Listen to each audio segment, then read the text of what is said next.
Finally Nagarjuna sir is back. ఈ week చాలా mistakes అయితే జరిగాయి. వాటిని అడిగి కడిగేయడానికి నాగార్జున సార్ అయితే వచ్చేసారు. స్టార్టింగ్ చీఫ్స్ అందరినీ లేచి నించోమన్నారు. ఎందుకనుకుంటున్నారా? ఆళ్ళ టీమ్‌మేట్స్ పర్ఫార్మెన్స్‌ని వీళ్ళే డిసైడ్ చేయాలంట.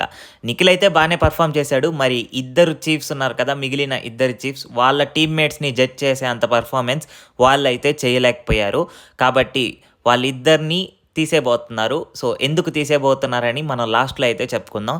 సో, నిఖిల్ అయితే చీఫ్‌గా కొనసాగబోతున్నారు. కానీ యష్మి గౌడని మరియు నైనికానైతే చీఫ్స్ నుంచి తీసేశారు. ఆ చీఫ్స్ పదవిలో నుంచి.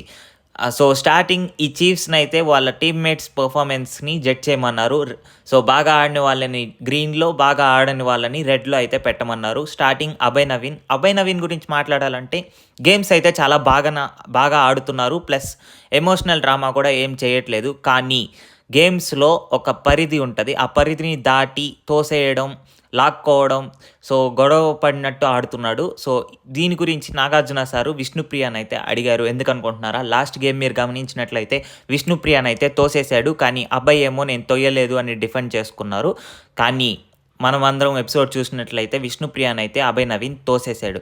సెకండ్ పృథ్వీ గురించి పెట్టమన్నారు. పృథ్వీ కూడా గేమ్స్ అయితే బాగా ఆడుతున్నాడని గ్రీన్‌లో అయితే పెట్టారు. పృథ్వీ ఆడేది మోసం మరియు దగ అనే చెప్పాలి. పృథ్వీ అసలు గేమ్‌ని గేమ్ లాగా ఆడడు. ఎప్పుడు చూసినా ఏదో ఫైటింగ్ చేస్తున్నట్టు, ఎప్పుడెప్పుడు మోసం ఆడదామా, ఒకవేళ ఓడిపోయినా కానీ ఒప్పుకోడు. నెక్స్ట్ ప్రేరణ గురించి అయితే చెప్పుకోవాలి. ప్రేరణ అయితే ఆ రోజు జడ్జిమెంట్ అనేది చాలా వర్స్ట్‌గా ఇచ్చింది సంచాలక్‌గా చేసినప్పుడు. మరి ఆ డెసిషన్ తప్పైనప్పుడు మరి యష్మి గౌడ గారు ఇచ్చింది ఏంటి అనేసి మన నాగార్జున సార్ అయితే క్వెషన్ చేశారు. ఆ రోజు మణికంఠతో క్లియర్‌గా చెప్పారు. ఏది నియరెస్ట్ వాల్యూ ఉంటే దాన్నైతే కన్సిడర్ చేస్తాను అని. కానీ డెసిషన్ తీసుకునేటప్పుడు మాత్రం ఆమె అబద్ధం చెప్పింది. ఇక్కడ మీరు గమనించినట్లయితే సీత మరియు మణికంఠ ఇద్దరూ అడిగారు, ఏది నియర్ ఉంటే అది తీసుకుంటావా అనేసి.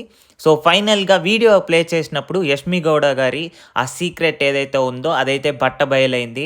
ఆమె అంటున్నారు, మిగతా టీంలో 5 మంది ఉన్నారు. మణికంఠ వాళ్ళ టీంలో కేవలం ఇద్దరే ఉన్నారు. అందుకనే మోసం చేశాను. ఎలా అయినా వాళ్ళు గెలవాలి అది ఇది అని. ఆమె చేసింది 100కి 100 తప్పండి. కానీ నిజం బయటపడేసరికి ఏడుపు డ్రామాతో అయితే కవర్ చేసేసింది. కానీ ఎప్పటినుంచో ఎదురు చూస్తున్నాను. ఆమె చీఫ్ హోదాలో నుంచి బయటకొస్తే ఆమె గేమ్ ఎలా ఉండబోతుందని. ఇన్ని రోజులు ఓవర్ యాక్షన్ అయితే బీభత్సంగా చేసింది. సో, నైనికాని యష్మి గౌడ గారినైతే క్లాన్‌లో నుంచి తీసేశారు. మరి ఎపిసోడ్ కోసం ఎదురు చూస్తున్నాను. మన ఛానల్‌నైతే మీరు సబ్స్క్రైబ్ చేసుకోండి. Thank you.